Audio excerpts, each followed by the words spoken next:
Haven't you heard? A queen is on the rise. Wear a mini hat so she can open up your eyes. Join the convo, the podcast is lit.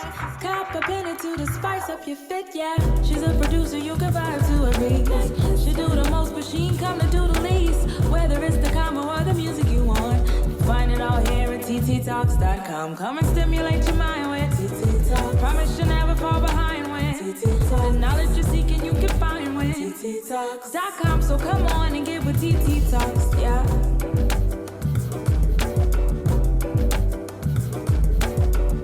Peace, family. It's your girl TiTi from TiTi Talks. Here in my hometown of Tampa, Florida. Tampa, Florida. With fellow Rattler, because Rattlers do it best, Florida A&M University. One of my good friends, Brother Jamaris Glenn. Yes. He has opened up a restaurant in the heart of Ybor City. And you know, TiTi had to come talk about it because as soon as he put it on the interwebs, I was like, first of all, he opened up a venue and there's food, because you know I'm greedy. So I was like, there's food, there's drinks. It's I know it's going to be beautiful because he's a stylish gentleman. Yeah. And I'm just so excited to be here. I am excited to be on TiTi Talks. Yay. I am a big fan. I don't know, what do you call your fans? I call them my boos. T-Titans. I call the them T-Titans. the That's T-Titans. Listen, he has coined it the T-Titans. I used to just call y'all my boos, but we're going to be T-Titans. That is so great. If it goes on a shirt, I'm going to call you so you can get your percentage, right? It's okay. It's free intellectual property. Okay. Okay. No, I'm really glad to be here on TiTi Talks, and I'm glad that you're here, you know, being a Tampa native yourself. Yes. Really like understanding the importance of this space, and you know what our vision is, and you know what we want for this space is something that I know you can definitely relate to. Yeah. So yeah, I'm excited. Yes. And I was able to come in a little bit early, you know, before the cameraman set up, and I was just really blown away. I knew it was going to be beautiful because I saw the promo video that y'all put out. And, you know, just going on social media and seeing everything around it. And I was just like, this space looks beautiful. Yeah. So, you know, it's not going to be a beautiful space and the food is not going to be good. So I already know the food's going to be good. The drinks is going to be good. Yes. They got Uncle Nearest. We do. We have in Uncle Nearest. We don't know Jack Daniels. We hope that he's okay. Jacked it. He jacked it. Well, Uncle Nearest was in the house. If y'all don't know who Uncle Nearest, if y'all been on TT Tuesdays when I go live, you know Uncle Nearest was one of my my drinks of choice. Every TT Tuesday I go live and I have a drink of choice. Okay. And Uncle Nearest I had to have Uncle Nearest on, I think 2 lives in a row just because I needed people to understand the story about it. This ain't about Uncle Nearest today. But I need you to go look up the story about Uncle Nearest. He is the one who taught Jack Daniels how to make whiskey. Absolutely. He was an enslaved black man in Tennessee, and he brought his ancestral wisdom into whiskey making. And anybody who knows me, y'all know I'm a whiskey woman. Yeah. That's your history lesson for the day. Thank you. Thank you. But 7th and Grove. So let's just talk a little bit about the name. Okay. How did we come up with the name? So 7th, right? So when we wanted to create this space, we wanted it to be a creative space, but also we know that, you know, we are a marginalized community, right, as owners. And we felt that Ybor was the most diverse area in Tampa, and it has such a rich history, a rich background. And, you know, you have your Cuban history here, you have your Italian history here, your French history here, your Afro-Cuban history here, as well as your Black history here. So when we were thinking about where to put our space as far as location, we wanted it to be in the heart of Ybor because of its diversity and its inclusion. And so we wanted 7th in our name. And then Grove came from my partner, Kalia. She wanted to call it the garden because she really loves, you know, greenery and things like that. But we wanted it to kind of be a place that aesthetic-wise looks, you know, you have the foliage, you have the plants and the greenery are in the design, but also a place where you can flourish, right? So a place where you can come into your own and really be yourself and not have to war with comparisons and, you know, things that, you know, maybe your job is saying you aren't, but this is a place where you can come and literally be yourself and flourish and grow. So we decided to use the word grove. So we did 7th and Grove. I love it. I love it. It's beautiful. Yeah, man. And I love the energy of the space. Yeah. The music, first of all, I was here on business. I came here with my little microphones or whatever, but I had to go and do my tour when the music was going and everybody was in here. It was like a Sunday day party. Is that what happened? Yeah, so we have Sunday day parties every Sunday, but we want to incorporate. So, like, I always tell people, and as we know, like, Blacks, we are not a monolith, right? We love R&B, we love hip hop, we love jazz, we love house, we love Afro beats, and so we want to make it an eclectic playlist. But on Sundays we cut up, so you'll hear your Migos and you'll hear your Cardi and have a good time still. The vibe was beautiful. I even heard some stuff that I heard in Antigua for Carnival. I was like, hold on, wait. I wasn't ready. I was about to get the wine going, but I was carrying my mic, so I had to be a lady. Right. But it was wonderful. The food was good. I had some barbecue shrimp. The scrimp. A little parm fries. I can't wait to come back. Parm fries. Yes. I couldn't wait to come back so I can experience some more of the cuisine and take a look at this drink menu that y'all got going on. So talk a little bit about this. The food situation. Okay, I need people to understand. So the food is really important to our culture, right? So when we do things, there is always food involved. Always. And I remember as a kid, right? So if you look at our menu, each food item is actually attached to a song. So I remember as a kid walking home from school, and I can hear Anita Baker coming from my mom's home. And I know when I go into her home, that house is going to be clean, number one, and some greens or something delicious is going to be on the stove. Yes, it's so a must. We wanted to basically show that marriage. So yes, Al Green's Let's Stay Together and we have a dish called Let's Stay Together. Yeah. And it is literally like skillet macaroni and cheese, pimento macaroni and cheese that's ooey gooey on top of a mound of collard greens on top of 2 rich and delicious fried chicken thighs with a watermelon gastrique on it. So cut it out. So that's what we wanted to incorporate with our menu. Yeah. So we have things like the Let's Stay Together, the Everyday People, which is our shrimp and grits. We have things like Can We Talk from Tevin Campbell, which is like this rich turkey dish. I mean, that's how we constructed our menu. And we just wanted it to be an elevated Southern cuisine is what we call it. So we love the word soul food because we understand what soul food is, but Southern cuisine has such a more, expands more, right? Yeah. So it goes from, the Alabama to the Carolinas, to even the Caribbean Southern influences, because people don't know that shrimp and grits is actually a geechee dish. Mm-hmm. You know what I mean? So we want to incorporate all those kind of like nuances and different things in our menu and call it more of an elevated Southern cuisine. I love it. Shout out to the Geechee experience. Come on, Geechee. My friends. them boys. I can't even emulate how they speak. It's beautiful. I love it. It is beautiful. I love it. And so it's right in the heart of Ybor. It is. How did y'all even come up on this building? Yeah. So I don't know. The grace of God. The grace of God. The grace of God. So I had my partner Kalia, she was looking for another space. She owned a smoke shop called OTL. And at that time she just basically outgrew that space. So she was always looking for another space. And so we were looking for different spaces and things like that, and she kind of tripped on this. And she sent me a text message of the key, and she's like, "Hey, look what I got." And I'm like, "Okay, what is this key to?" And it was this space. So she actually found it, and she definitely wanted me to be a big part of it. She knew that this was my dream, and so we became partners there. And then we brought on our other partner, Vondolin, who is a classmate of mine. I love it. Yeah. I love it. Yeah. See, this is what community looks like. When you can get a building. Oh, wow. We having fun in the back. It's a party in the back.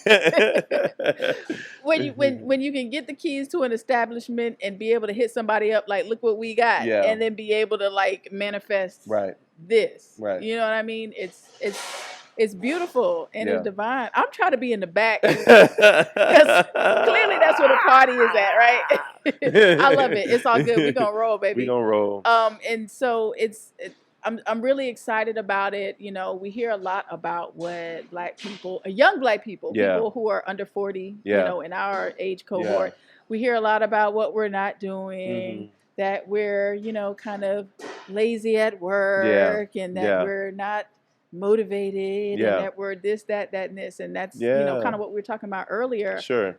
One of the reasons I even wanted to do TiTi Talks was to showcase a lot of like what we actually are doing. There's a lot of, sometimes you got to change your lens a little bit and look at what is going on that's good and that's positive and, you know, that's uplifting.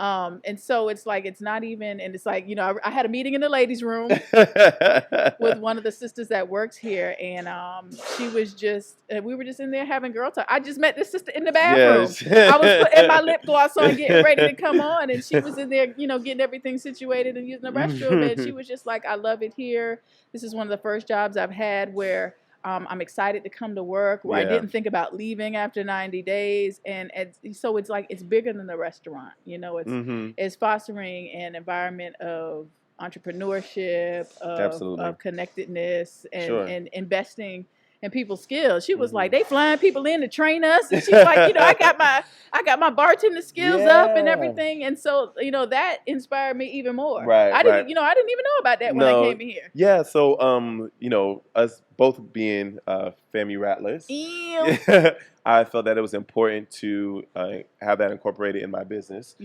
So our graphic designer, who is an incredible young creative by the name of Danelle Riley, she created our logo, she created our pins, all of our paraphernalia, our website. She does our social media. She's incredible. Shout out to HBCU Culture Shop. Yes, HBCU Culture Shop. Y'all get on there and get all of your HBCU needs dealt with. And then she connects me to a young brother by the name of Kelvin Williams, who is this incredible mixologist in DC, also a FAMU Rattler. And we brought him in to basically curate our menu. Wow. And then he brought another Rattler by the name of Jasmine Hodgins, and she has a company called The Serving Girl, and that is, all she does is deal with customer service in the restaurant business. And so we flew her in from Atlanta, and she trained our staff on developing the culture and becoming brand ambassadors. So, you know, we definitely wanted to make that connection and say, hey, we can do this. We can be Black and do this. You know what I mean? We have our own brands and we have our own talents, and we are doing great things out there. So, and these are all millennials, young, educated, brilliant people who we wanted to incorporate in our space and in our vision. Black excellence. Black excellence. That's all I'm saying. And it's beautiful. It's beautiful. I love all of the collaboration, the camaraderie, and you know, it's not to glamorize it or say that it's easy, because it ain't. It's not. It's not easy at all. Working with people ain't easy. No. But it makes it a lot easier when it's people who you love, people who you respect, people who you came up with. Even people you went to college with. You know, there's kind of like this big push now where people are like, you know, you don't really need college. And, you know, in some respects, you probably don't. And that's cool. But there's a lot of wonderful things that do come out of the university experience, particularly the HBCU experience. And so, you know, had it not been for HBCU, I wouldn't have met this brother here. No, not at all. I wouldn't have met this brother here, you know, and we grew up in the same city. And I didn't meet him until FAMU. We came to FAMU. By far one of the best decisions I've ever, and the best times of my life. Hands down. Was at Florida A&M. I don't think I would even be in the space where, and even in the way that I think and the way that I conduct myself, we've always, and this is not bragging or anything like that, but we've always just been apart, you know, from the norm, you know, and people come to you and they say, you know, you a Rattler, aren't you? Or you went to HBCU at least. And it's just a certain standard that we hold ourselves to. It's beautiful. And it's like that across the board. HBCUs. I was just up in DC, you know, shooting some content, and I was at the Birthright show Shout out to the Adinkra group. And, Yes. that's Howard country. Come on. And so they had a beautiful performance by DuPont Brass. Okay. Which is an off-the-chain brass band out of D.C. They're mostly Howard. They rocked it, right? Yeah. So, of course, everybody in there rocking, all the bison in there rocking. I'm sitting in there like, I'll do a solidarity bop. But I need to be around some Rattlers, man. Joke a little bit. Right. But I appreciated being in that space because that type of intimacy and that type of closeness, that's like shared across the board at HBCUs because we're the same way with each other. Yeah. It's like, oh, you're Rattler. Oh, okay then. What do you want to heal? You start the next thing you best friends. Everybody mama name and y'all gonna link up at homecoming and you going to the classic. Okay, So it's I'm loving the vibe and I'm so excited. I'm just happy. Yeah. I'm happy to be here to see. I'm happy. Us doing things. Yes. Doing beautiful things. Back when you were singing in the gospel choir. And I was running around there making beats on Tremaine's keyboard. And you taking us back. Woo! You know what I'm saying? We probably weren't even in the mind space to even imagine getting up. I think we had physics together at like 8 in the morning. Probably did. You probably did. I also had a hairline at that time. Well, guess what? I think I had a relaxer at that time. I had a relaxer, yo. But God will do some things. He'll take some things away. And he did it for my hairline. Look at Lord. But you know what? I was blessed with a head that is okay with a baldness. Yes. I love it. I think it's elegant. Yeah, thank you. Thank you so much. I love it. And you know what I'm saying? So, if you do want the college experience, go ahead and get on the HBCU train. There's not enough room for everybody to go to FAMU. So the spillover can go wherever you choose. You can go wherever you choose, and I'll be in full support. Just make sure it's a HBCU though. Yeah, definitely. You got to have that going out into the world because in the world, nobody cares. Nope. No one cares. True. No one they don't care. No. I literally had a call from one of my professors at FAMU, who's a white woman. Yeah. But she still had that FAMU family energy, and she just called me and was like, "You want to come do some physical therapy work in Rwanda with me?" Wow. Just calling you, just like whatever. I was like, yeah, you know what I'm saying? So just that type of love, that experience, and the excellence, the challenges. Sure. It helps you to be able to come out and be able to produce a Seventh and Grove. Absolutely. I'm just really excited about this space, and I a lot of the vision and a lot of the effort and sweat equity that came into this space was due to my upbringing at Florida A&M. Yeah. A lot of the inspiration that I look at when I see this space and how it's built, even with the people that we brought on in this project, is really because of the HBCU experience. When I left FAMU, I read a book called Our Black Year by a woman by the name of Maggie Anderson, and it's about a black family who from Chicago, and they chose for 1 year to buy everything black owned. Mm-hmm. So from the shoes that they bought to the groceries that they bought to the electronics that they bought, they wanted to ensure that it was a black owned business, and it was the most saddest story I've ever heard because one day that store would be open, the next day it would close, or they couldn't find anywhere to, hem their garments or, maybe, shop for a particular fruit if they're craving it. And they didn't want to go to Walmart because they said they vowed to use a black owned business. And from there, just being inspired and making those connections, I started doing different events like Melanated, where we try to push more black-owned businesses to the community to give them, allow them to see, what kind of things we have out there. Mm-hmm. And then also did something called Crown and Quill Social Club, which is where we highlighted a lot of black indie artists. One of our artists was a young lady by the name of Tu Johnson, who's actually Tweet's daughter. From who used to be with Missy Elliott and things like that. And so super talented young lady. And, literally it all stems from my experience at a HBCU. And so I'm always grateful and indebted to FAM for doing such great creating positive things. I love it. I love it. I love it. Yeah. So talk a little bit about because it's not just a restaurant. It's not. There's a whole other vibe to it. Right. There's a lounge vibe. Yeah. Brunch happens. Brunch happens. You know, and it's an event space too. Yeah. So, you know, we were talking earlier about how he wants to, you know, do more live events. Absolutely. Yeah. Shows. Talk a little bit about that. So, yeah, we always like to say that we're not a restaurant or just a lounge. We're literally a space that is good ground or good soil for you to grow, right, in any aspect. So we have, we're doing different events like we want to do live podcasts here. We also want to have a live house band. I was just speaking to Philip about, you know, hip hop karaoke. But we also want to have those talks and that purposeful work. If you have a space and all we doing is eating and partying, that's not giving back to the community. Yeah. You know, and it's not sustainable. It's either. not sustainable, Mm-hmm. you know, because at the end of the day, there'll be another space right next door that has that same, you know, vibe. So what are we doing that's different? How are we keeping fresh ideas and fresh events happening with our space? And so, you know, we want to bring in different chefs, you know, maybe to highlight them for a brunch or maybe do a pop-up dinner, things like that to continue to give these fresh and different aspects to the space. I love it. Yeah. Fresh ideas with how we commune together over food. Over food. Because food is food is a beautiful thing. It is a religious outer body experience. Yes. And if you've never had good food, I feel sorry for you. Sorry. You know? Sorry. If you've never had a good pot of greens or some cornbread that just melts in your mouth, or macaroni and cheese with a beautiful crust, just a bubbling in that skillet.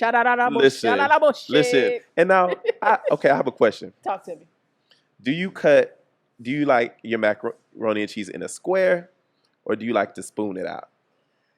Okay, because I'm going to tell you why. It depends on the consistency of it. Because sometimes if it's super hot, it's ooey gooey. You ain't got a choice. You don't have to spoon it out. Right. And then if it sits for a little while, you know, you on plate number 3 and you go back, you know, and it kind of sets a little bit, you're going to have to cut the square.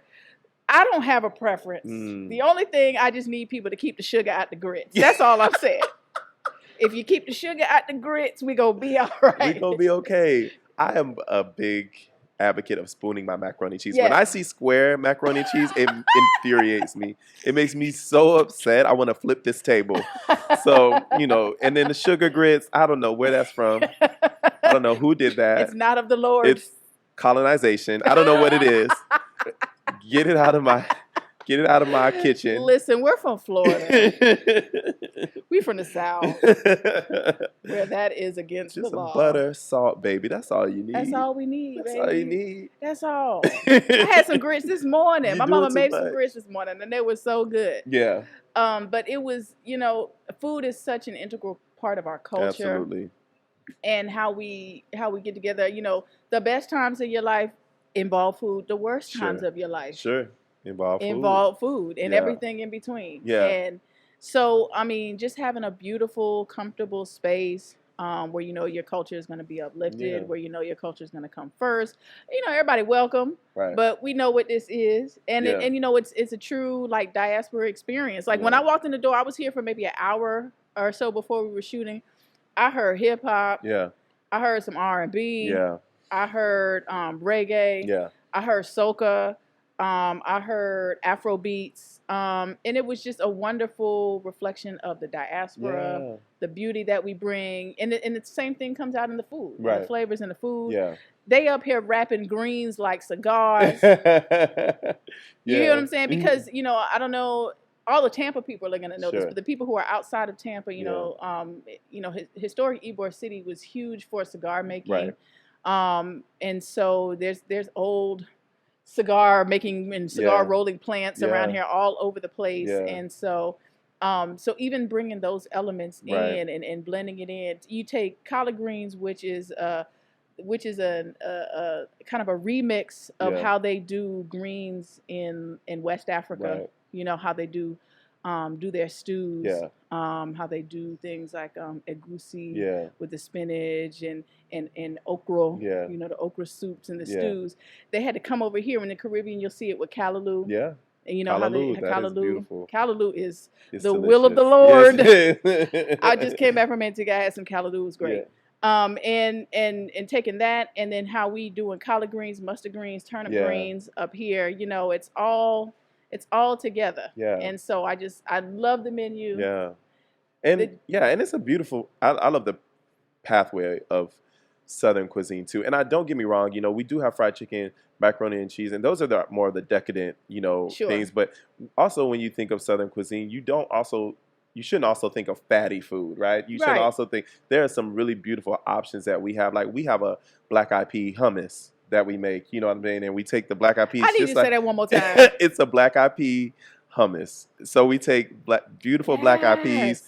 We puree them like you would do chickpeas or anything like that. We call it field peas. And, you know, it's just this delicious. I'm a black eyed pea fan. So me too. You know, you make it this delicious hummus that's very nutritious. You know, even our greens and how they're cooked are, you know, they're really, really rich in vitamins and nutrients. And, you know, those are important in our food too. So yes, we do have some amazing and fatty and you know, you know, we love the fat, we love the salt, things like that too. But there are also other aspects of it that are tied to a lot of healthy eating, and so you know that's what we were very conscious of. Are there like a lot of vegetarian friendly options, vegan friendly options? Yeah, so we have a lot of vegetarian options. Vegan friendly, you kind of have to subtract some things, you know. So we have a Grove salad, which is probably one of the best tasting salads I've ever had. It has a power blend to it, arugula, some radishes.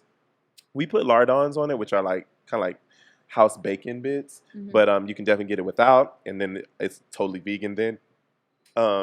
We have, again, our collard green cigarillos, but we do use turkey meat in our collard greens. But we have like a Beyond Meat burger. So I don't know if everybody's into the whole Impossible Burger craze, but there's a company called Beyond Meat that it's our only burger on the menu, and it is a pure vegetarian burger that we have created and put a little soul to it too. This really delicious barbecue sauce and Gouda cheese, so that's a vegetarian option as well. We have fried green tomatoes that you can actually get in cornmeal if you wanted a more vegan route. You know, there are options for you here at 7th and Grove, and we wanted to make sure that was important as well. So because you know, vegan vegetarians, you know, I'm a flexitarian. So you know, I was just joking with them. So that, you know, I probably say about 65 to 75% of what I eat is vegan. You know, but you know, chicken be good sometimes. You might go get you a little chicken nugget or two. I like fish, and shrimps, and crab legs. Come on. But you know, I'm also very much into growing foods and good whole foods and sustainability. Exactly. Do y'all get a lot of your produce and things, like, are they locally sourced? So so some of the things that we have are locally sourced. We use La Segunda bread, which is a very big Cuban bakery here in Tampa. They do a lot of our Cuban breads. So we have a dish called the Afro-Cuban, which Tampa, I don't know if you know, we are the originators. I'm going to say this one more time. Tampa is the originator of the Cuban sandwich. Okay? Don't let people lie to you and tell you it's Miami, because that's a lie. It's a lie. It's a lie. Okay? So we have an Afro-Cuban sandwich that we use like fried okra instead of pickles, and we do kind of like our different take on it. But for the Cuban sandwich purists, you'll still enjoy it because it's really, really delicious. But that bread is locally sourced. Our microgreens are locally sourced. We have a lot of different businesses within the area that we partner with to ensure that we are supporting the economic, I guess, ecosystem of Tampa, and it's super important to us as well. So Tampa is a really beautiful and historic city. You know, I literally was just on Facebook, like, you know, I'm in Tampa. Anybody know where I can get that crab shallal? Like, I'm trying to get some shallal, and it's crazy. I didn't even know. Until I left to go to FAMU, I didn't know that shallal was a Tampa dish. I did not know that was a Tampa dish. You just enlightened me, like mind blown. Yo. I did not know that. It is a Tampa dish. Right. So I'm all in Tallahassee, like, yeah, you know where I can get like some shellao, or like, and they people looking at me like, a what? Who? Where? And then I was just like, oh, you know, and it was just a blend from like the Cuban, the Afro-Cuban influence, the Italian influence, and you know, everything that was happening right on the bay at the sea, and it was just like this amalgamation. Sure. You know, and this is a beautiful area to have a business. And let me tell you, y'all opened about a month ago. Yeah, about a month. About a month ago, this thing was popping on a Sunday evening. I come in here and I'm like, oh, everybody was in here, you know. And I had my equipment bag, so I had it on my back. So I was walking around and trying to see where we were gonna film or whatever. Right. I couldn't even get in. I'm knocking people over with the bag. It was like everybody was in there. People in there having a good time. People are dancing. They're sweating. People taking selfies. Like. Wow. Everybody was just in a really good vibe. They were having a good time. There was no hateration or holleration in the dancery. There was none of that. No. The energy was good. Security was holding it down. They wouldn't let me go nowhere. I was like, dang, y'all from the border tribe? Dang. You can't go back there. You can't go. I was like, he said I can't go back there. So I felt good. I felt safe. I think you had to show them your bottom lip. Right. My little light up came up. You know what I'm saying? And they're like, okay, you can pass. There you go.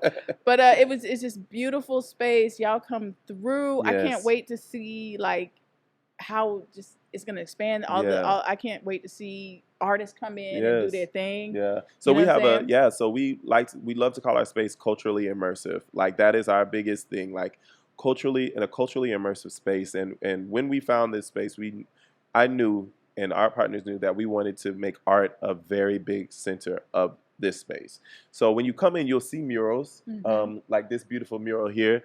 It's pretty much up to your interpretation, but the mural is of this kind of like beautiful goddess with like multiple hands, and she's all blue, kind of give you an avatar kind of look a little bit. But I like to call it, so you know the movie Moonlight, right? You've seen Moonlight before? Yeah. So it's based off a play that's called In the Moonlight, Black Boys Look Blue. And so I like to call this In the Moonlight, My Ancestors Look Blue. And so like, this is like one of my guardian ancestors, and she's dark skinned and as black as they can be, so black that I she's love blue. It. Blue, black skin. Yeah, and the moonlight is kind of hitting her a little bit. There's actually like mythology that come out of like Central Africa about blue people. I think they're called the Nomo, who come out of the water and they're blue. They're almost like these amphibious type beings. So like when I saw her, I was like, okay. That could be her. Beautiful. You said his name is Carlos Pons. Carlos Pons is the incredible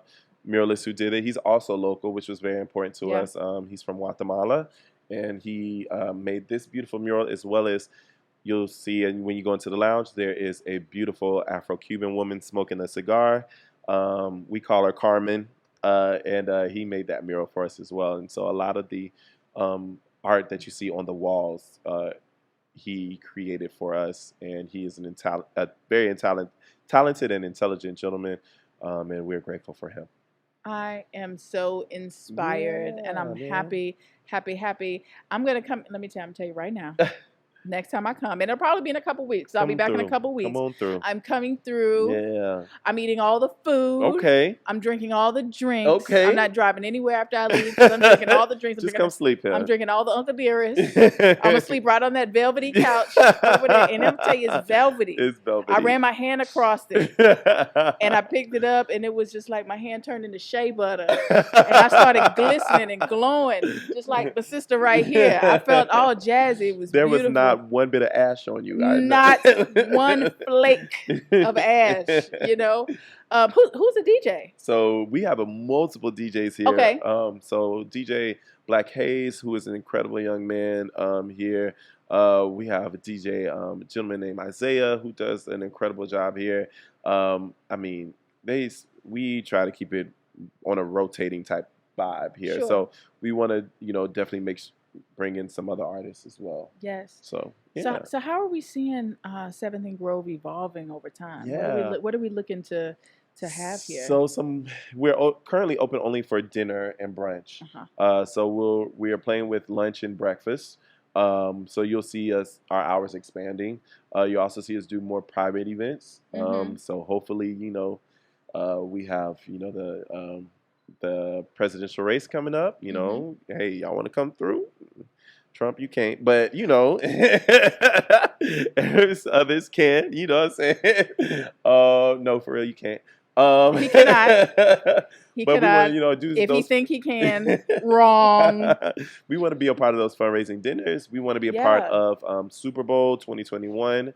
I believe that's in Tampa. Right. That's right. It is. Yeah. So we want to, evolve that way. We definitely will be doing more catering, and also Uber Eats, DoorDash, and expanding. We're currently still now looking at a second space for 7th and Grove. So, we've only been open a month, but we are on such a high right now. And, we are very confident in this business and the growth of this business that, we always keep that in the back of our mind. Say, hey, where to next? Yeah. Yeah. So, that's where you'll see us. You'll see, that's where we want to be. That's the plan.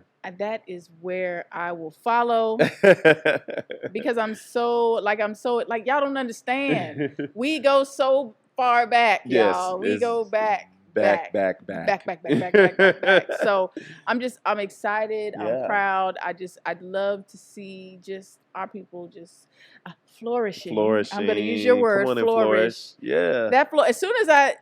As soon as I came in and well, I know that's a part of your tagline. So what's that tagline? So it's Eat, Vibe, Flourish. Eat, Vibe, Flourish. Yeah. And so as soon as I saw that, I was like, love to eat, vibe. I'm always about the vibe. I said, but flourish. Yeah. Like that is, without using that word, yeah, that is the conversations that I've been having with my peers lately. Like, absolutely. How can we not just like exist, not just survive, but how can we like thrive and flourish? Absolutely. And, really do well, make an impact, do things that, make our communities proud, our families proud, things that we can, look back and be like, we did this. Yeah.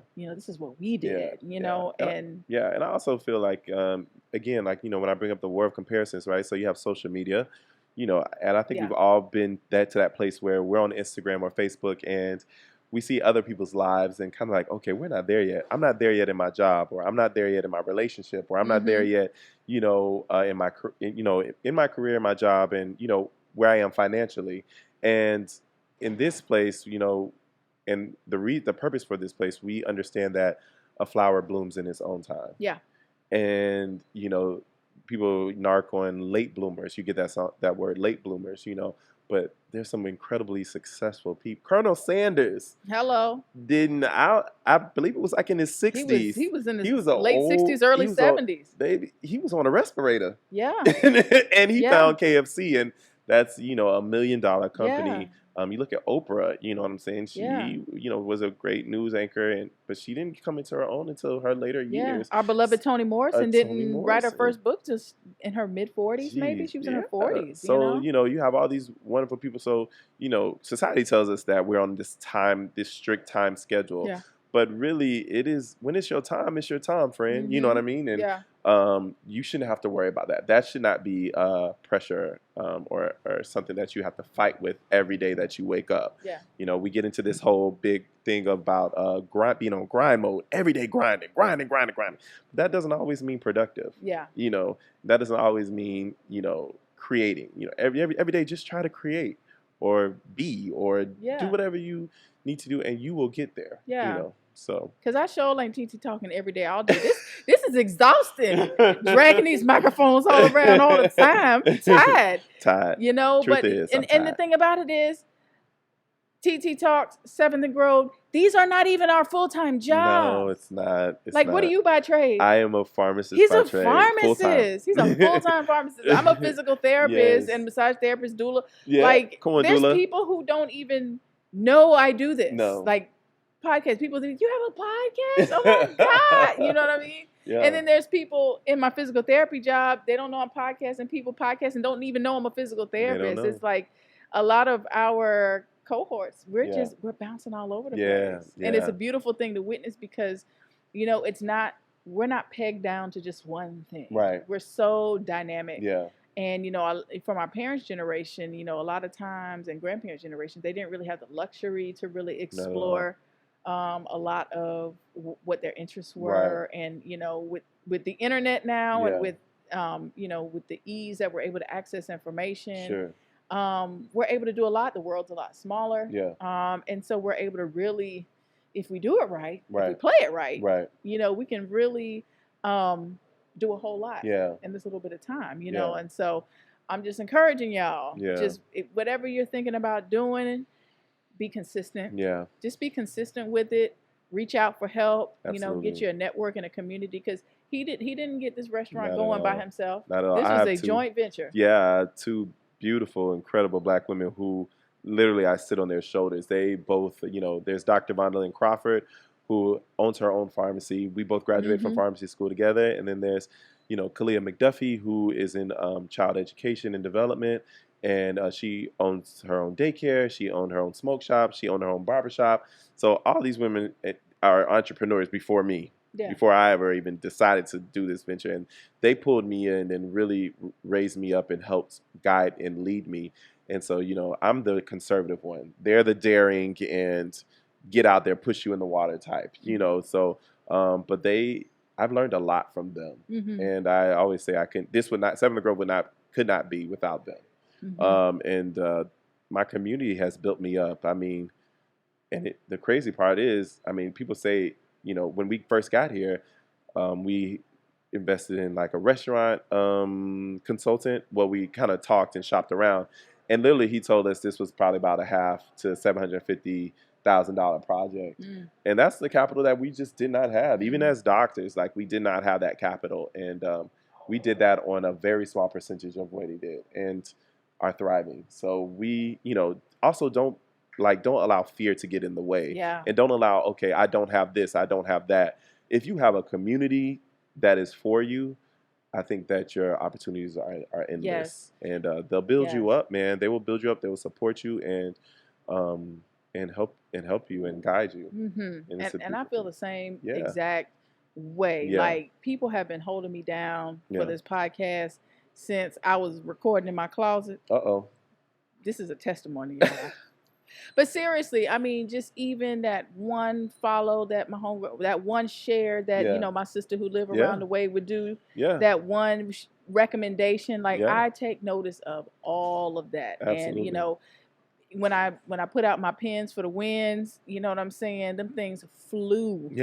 I could not keep them in stock. I was constantly having to reorder, and just because people were just so on board with what I was doing with the movement, and and just like people kind of get swept up and excited about what I'm doing, I felt exactly the same way about 7th and Grove. Not only because it was family, but even if I didn't know Jamaris, like I still would have saw all of the imagery and everything and been like, this is a place that I want to go in Tampa. This is where I would like to go. This sounds like, something that's fun. It's upscale. It's classy, but it's not stuck up. It's not, stuffy. You can come in, you can have something good to eat. You can laugh, you can dance, you can vibe.